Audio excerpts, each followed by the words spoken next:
ونسلم على رسول الكريم أما بعد أعوذ بالله من الشيطان الرجيم بسم الله الرحمن الرحيم لئن شكرتم لأزيدنكم صدق الله العظيم وبلغنا رسوله النبي الكريم الصلاة والسلام عليك يا رسول الله وعلى آلك وأصحابك يا سيدي وحبيب الله.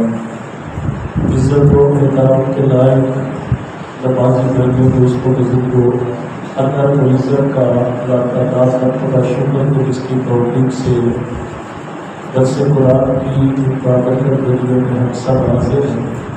دعا جو خالق کائنات یہ برکت والی دنیا ہم سب کے لیے نجات اور بخشش کا ذریعہ فرمائے. آپ سب جانتے ہیں کہ آج 14 اگست ہے. اصول ہے کہ ہر موسم کے مطابق اچھا لگتا ہے اور بات اور موضوع کے مطابق اچھی لگتی ہے. آج کے ہی دن کے حوالے سے چند باتیں آپ کے خوش گزار کروں گا. اللہ رب العزت کا قرآن مجید میں متعدد مقامات پر اپنے ماننے والوں کو یہ حکم ہے کہ میری نعمتوں کا شکر ادا کیا کرو. اور اللہ تعالیٰ نے آقا کریم صلی اللہ علیہ وسلم کے امت کے ساتھ یہ وعدہ فرمایا کہ لئن شکرتم لأزیدنکم، اگر تم میری نعمتوں پر شکر ادا کرو گے تو میں اس نعمت کو تمہارے لیے اور بڑھا دوں گا، اضافہ کر دوں گا. بلکہ قیامت کے دن ایک ایسا گروہ ہوگا جو بغیر حساب کتاب کے جنت میں جائے گا. پوچھا جائے گا کہ ان کو بغیر حساب کتاب کے جنت میں کیسے داخلہ ملا؟ تو اللہ کی طرف سے اعلان ہوگا کہ یہ وہ میرے بندے ہیں جو ہر حال میں میری نعمتوں کا شکر ادا کرتے ہیں. تو یاد رکھیے گا کہ اللہ پاک نے ہمیں 2 نعمتیں ایسی عطا فرمائی ہیں جن کے لیے اللہ نے ایک وقت اور ایک رات مقرر فرمائی.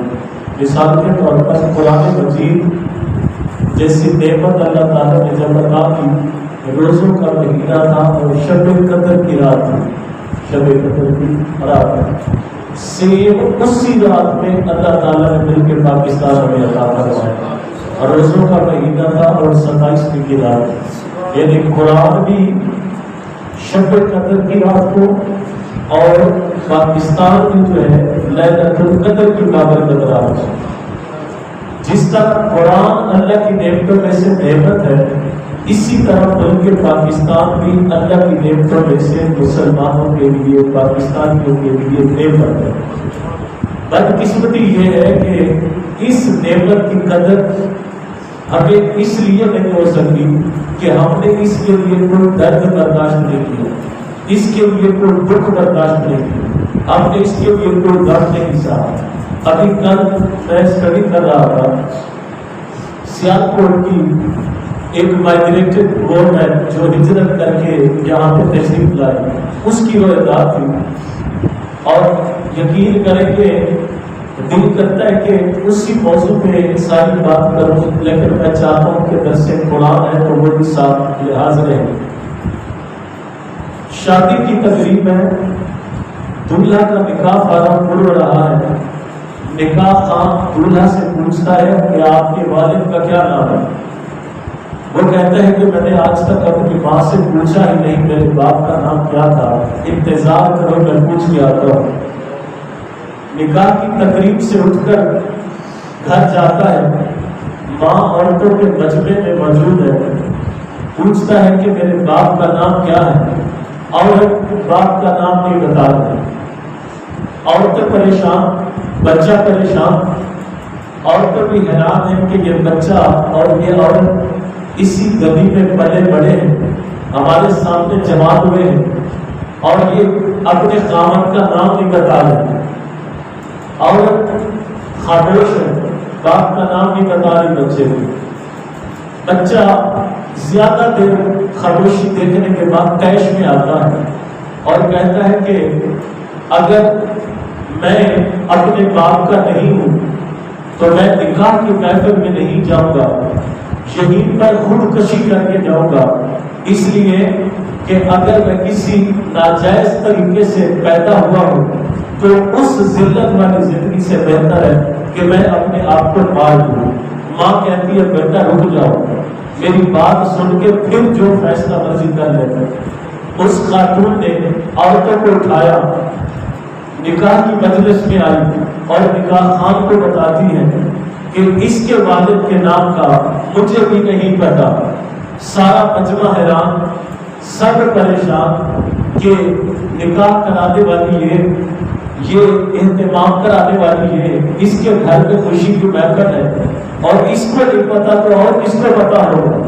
وہ عورت دری دری اور سہمی سہمی وہ بات بتاتی ہے کہ جب ہم پاکستان میں ہجرت کر رہے تھے تو راستے میں ہمارے خاندان پہ ہندوؤں نے حملہ کیا، اس میں میرا باپ بھی تھا، میرا شوہر بھی تھا، میرے بھائی بھی تھے، ہمارے خاندان کی عورتیں بھی تھیں، ہم اسلحے کے بغیر تھے اور ہندوؤں نے ہمارے سارے مردوں کو، ہماری ساری عورتوں کو وہاں پہ شہید کر دیا، مار دیا، اور میرے والد مجھے وہاں سے بھگانے میں کامیاب ہوئے۔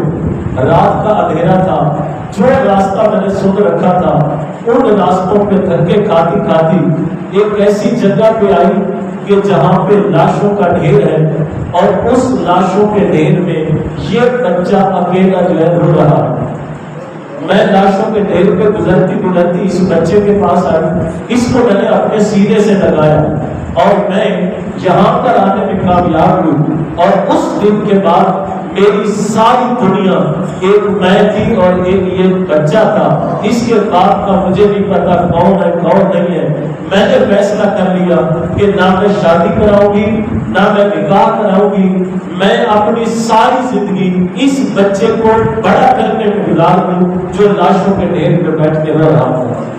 اس نے جب یہ بات بتائی کہ اس بچے کو میں نے وہاں سے اٹھایا ہے اور میں اتنی مشکل سے زندگی گزار کے اس کو پالا ہے، اے نکاح خان صاحب اب مجھے اس کے والد کا نہیں پتا، اب آپ فیصلہ کرو کہ اس کے والد کی جگہ پر کیا نام دیتا ہے۔ اور اس لیے یہ ایسے نہیں مل گیا تھا پاکستان، یہ تو ایک بات ہے، یہ بزرگ حضرات جو موجود ہیں یہ اس سے بھی زیادہ درد نہیں رہے، وہ کہانیوں سے واقف ہوں گے کہ لاشوں کے ڈھیر ہمیں ملنے کے بعد جو ہے یہ پاکستان ملا ہے، نہ بچوں کو چھوڑا گیا، نہ بزرگوں کو، نہ جوانوں کو، بچوں کی لاشوں کو درختوں پہ لٹکایا گیا۔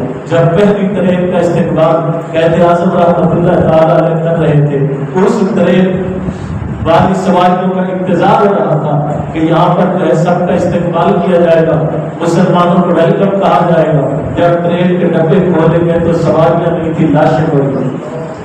تو اس لیے یہ نعمت ہے اور اس کی ہمیں قدر کرنی چاہیے، بچوں کو بتانا چاہیے کہ کہیں 14 اوقات میں نہیں ہے کہ 14 اگست ہے تو باجے بجا بجا کے لوگوں کو جینا حرام کر دیں، اور بجائے اللہ کی نعمت کا شکر ادا کرنے کے تو جو ہے معاشرے کے لیے آلودگی کا باعث بنو، لوگوں کے لیے پریشانی کا باعث بنو۔ تو یہ نعمت پاکستان کے بڑے مشہور ادیب اور دانشور وہ اپنی کتاب میں یہ تحریر کرتے ہیں کہ میری ملاقات ایک ایسے بزرگ سے ہو کہ جو ہجرت اور پاکستان بننے کے معاملات سے واقف تھے۔ انہوں نے کہا بیٹا پاکستان تمہارے لیے اس طرح ہے جس طرح حضرت صالح علیہ السلام کی اونٹنی ہے، کہ جس طرح وہ اونٹنی اللہ کی نعمت بن کر ان کے پاس آئی تھی اور آل سعود نے اس اونٹنی کی قدر نہیں کی، اس کی ٹانگوں کو کاٹ دیا، اس کی بے قدری کی، ناقدری کی، اور اللہ تعالیٰ نے اس اونٹنی کی ناقدری اور ناشکری پر پوری سمود کی قوم کو ہلاک کر برباد کر دیا۔ اگر پاکستان کی نعمت کی قدر نہ کی گئی تو یہ قوم بھی اللہ کے عذاب میں مبتلا ہوگی۔ اور یہ آئے دن جو عذاب ہمارے اوپر ملاتے رہتے ہیں، لڑائیاں ہیں، جھگڑے ہیں، فتنے فساد ہیں، افراتفری ہے، مہنگائی ہے، طوفان ہے، سیلاب ہے، دلوں میں نفرتیں، عداوتیں، کدورتیں، اور ہم پاکستانی اور مسلمان تو دور کی بات نفرتیں اس حد تک بڑھ گئی کہ ایک دوسرے کو انسان سمجھنے کے لیے تیار نہیں۔ ذرا غور کریں کہیں یہ سارے معاملات اس وجہ سے تو نہیں کہ ہم اللہ کی نعمت کی ناقدری کر رہے ہیں، ہر بندہ اس چکر میں ہے کہ جہاں پہ بھی ہو میرا داؤ لگ جائے اور میں دوسرے کو جو ہے وہ لوٹ لوں. ایک چھاپڑی فیروز سے لے کر اوپر تک سارے جب اس ملک کو لوٹنے پہ لگ جائیں گے اور فرار دھوکہ اور لوٹ کسوٹ چوری اور بےمانی کے راستے پہ چل پڑیں گے تو پھر یہ نعمت کی نقدری ہوگی. اللہ تعالیٰ پھر وہاں رحمتوں کی بجائے اپنی ناراضگیاں نازل کرتا ہے. لیکن قرآن مجید کے جو ہے بے شمار واقعات اس بات کے گواہ ہیں. عیسیٰ علیہ السلام کی قوم ہے دسترخوان کی قدر نہیں کرتی, آسمانی کھانوں کی قدر نہیں کرتی, اللہ عذاب میں مبتلا کر دیتا ہے. موسیٰ علیہ السلام کی قوم ہے, موسیٰ علیہ السلام کی قدر نہیں کرتی, اللہ ان کو جو ہے تباہ و برباد کر کے رکھ دیتا ہے. وہ پچھلی قوموں کے قصے وہ اس لیے نہیں اللہ تعالیٰ نے قرآن میں بیان کیے کہ ہم تلاوت کر کے گزر جائیں, بلکہ اللہ فرماتے ہیں یہ قصے اس لیے میں نے بیان کیے ہیں تاکہ تم نصیحت حاصل کرو, تاکہ تم اس کی جو ہے قدر کرو. اس لیے 14 اگست جو ہے وہ بات اس لیے نہیں کہ روایتی طور پر جو اس کو گزار کے معاملہ ختم کر دیا جائے, اپنی حد تک جتنا آپ اس کے لیے بہتر کر سکتے. مثال کے طور پر اس وقت جو سب سے بڑی جنگ ہمارے معاشرے میں چھڑی ہوئی وہ سوچوں کی, فکروں کی اور نظریاتی جنگیں, اور ان نظریاتی جنگوں کی وجہ سے ہمارے پاکستانی 75 سال گزرنے کے بعد قوم نہیں بن سکے. ہمارے جتھے ضرور بنے ہوئے ہیں, ہماری جماعتیں ضرور بنی ہوئی ہیں, ہمارے قبیلے خاندان برادریاں ضرور بنی ہوئی ہیں, لیکن ہم پاکستانی قوم نہیں بن سکے. ایک گلی جو ہے وہ علیحدہ اپنا معاملہ کرنا چاہتی ہے, ایک محلہ جو ہے وہ اپنا علیحدہ معاملہ کرنا چاہتے ہیں. تو جب یہ افراتفری ہمارے ملک پاکستان میں رہے گی تو ہم کون کا کریں, ہم اجتماعی سوچ کے مالک کا کون ہیں, ہم اجتماعی مفادات کو کیسے آگے رکھیں. ہر بندہ جب اپنے 4-5 فٹ کے قد کے بارے میں سوچے گا تو قوم کا کیا بنے گا, معاشرے کا کیا بنے گا. اس لیے اچھا شہری اور اچھا پاکستانی وہ انفرادی سوچ نہ رکھے, اجتماعی سوچ رکھے, اجتماعی فائدے کے لیے کام کرے. ملک پاکستان کے چپے کو جو ہے پاکستانی ہونے کے ناطے وہاں پہ ذمہ داری کا ثبوت ہے. کوئی سرکاری ملازم ہے, کوئی پرائیویٹ ملازم ہے, کوئی اللہ کے گھر کا خادم ہے, کوئی سوسائٹی کا رہائشی ہے, معاشرے کا رہائشی ہے. اس سے جتنا اچھا ہو سکتا ہے اپنے اس ملک کے لیے, خطے کے لیے جو ہے وہ اس میں کردار ادا کرے. بعض جو ہے ہم اگر اس چکر میں رہیں گے کہ اے جی اڑا کم, یہ اکثر آپ نے دیکھا ہوگا مسجد میں بھی ایسے معاملات ہوتے ہیں کہ اللہ نہ کرے کوئی ریفر پڑا ہے یا کوئی اپنا کہیں پہ ڈسٹ وغیرہ ہے تو 10 بندے یہ ضرور بتانے کے لیے آئیں گے کہ قاری صاحب, امام صاحب, مولانا صاحب وہ جناب ڈسٹ پڑی ہے, وہ ریفر پڑا. خدا کے بندے آپ مسلمان نہیں ہیں, آپ نمازی نہیں ہیں اللہ کے گھر میں. لیکن یہ تو سعادت کی بات ہے کہ جو ہے اگر آپ نے ایسا کوئی معاملہ دیکھے تو اس کو خود کر لیں. آپ روڈ پہ آ رہے ہیں, سڑک پہ آ رہے ہیں, کوئی ایسی چیز ہے جو نقصان دہ ہے اس کو آپ دور کریں. اپنے بچوں کی تھاٹس اور سوچوں اور فکروں کو ان زاویوں پہ لے کے جائیں گے جو زاویے انہیں اللہ اور اس کے رسول کے ساتھ ملانے والے بنے اور سچے پاکستانی بنانے والے بنے. علامہ اقبال رحمہ کے سامنے جب ایک مولانا صاحب نے کہا تھا کہ علامہ صاحب آپ یہ ملک کے نام پہ یہ سارے معاملات کر کے لوگوں کو اکٹھا کر رہے ہو, تو میں یہ بتاتا ہوں کہ قوم وہ وطن سے بنتی ہے, مذہب سے نہیں بنتی. تم لا الہ الا اللہ محمد رسول اللہ کے نام پہ قوم بنانا چاہ رہے ہو. قومیں کلمے کی بنیاد پہ نہیں بنتی, قومیں مذہب کی بنیاد پہ نہیں بنتی, بلکہ قومیں وطن کی بنیاد پہ بنتی ہیں. آپ نے فرمایا چھ ابو لہب یزد, یہ ابو لہب کی سوچ تجھے دی کس نے ہے, یہ ابو جہل کی تجھے سوچ دی کس نے ہے. آپ نے فرمایا تاریخ پڑھ کے دیکھ, قومیں جب بھی بنی ہے وہ اللہ کے نبیوں کے کلمے کی بنیاد پر بنی. اور فرمایا میں یہ جنگ اس لیے لڑ رہا ہوں کہ میں اس قوم کو محمد مصطفیٰ کے کلمے کی بنیاد پر جو اکٹھا کرنا چاہتا ہوں. الحمدللہ یہ ملک بھی ہمیں جو ہے لا الہ الا اللہ کی بنیاد پہ ملا ہے. اس لیے ملا ہے کہ ہم اسلام کے احکام یہاں پہ لاگو کر سکیں, آزادی کے ساتھ جو ہے ان کی تعلیمات پہ عمل پیدا ہو سکیں.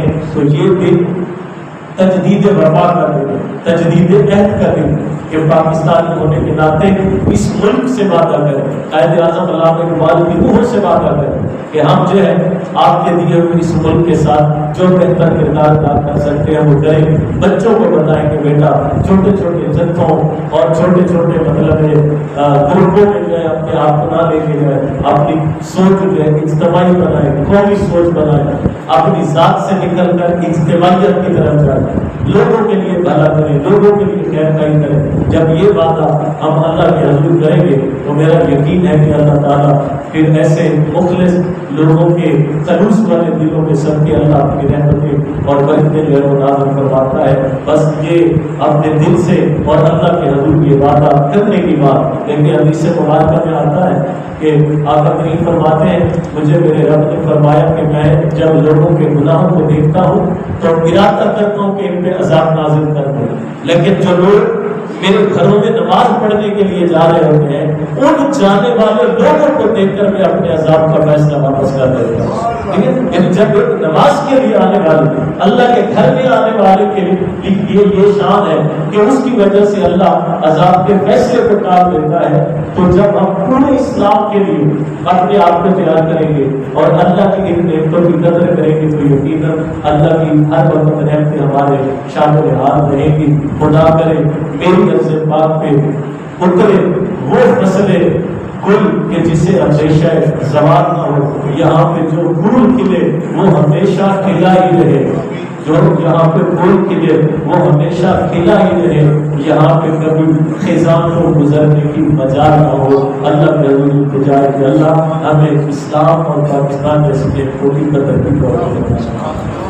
اللهم صل على سيدنا ومولانا محمد وعلى آله وصحبه وسلم۔ اللهم ربنا والسماء وإنك تعلم الخاسرين رب اشرح لي صدري ويسر لي أمري واحلل عقدة من لساني يفقهوا قولي۔ اللهم إنا نسألك الرضا والعافية والمعافاة في الدنيا والآخرة، ربنا تقبل منا إنك أنت السميع العليم وتب علينا إنك أنت التواب الرحيم، وصلى الله تعالى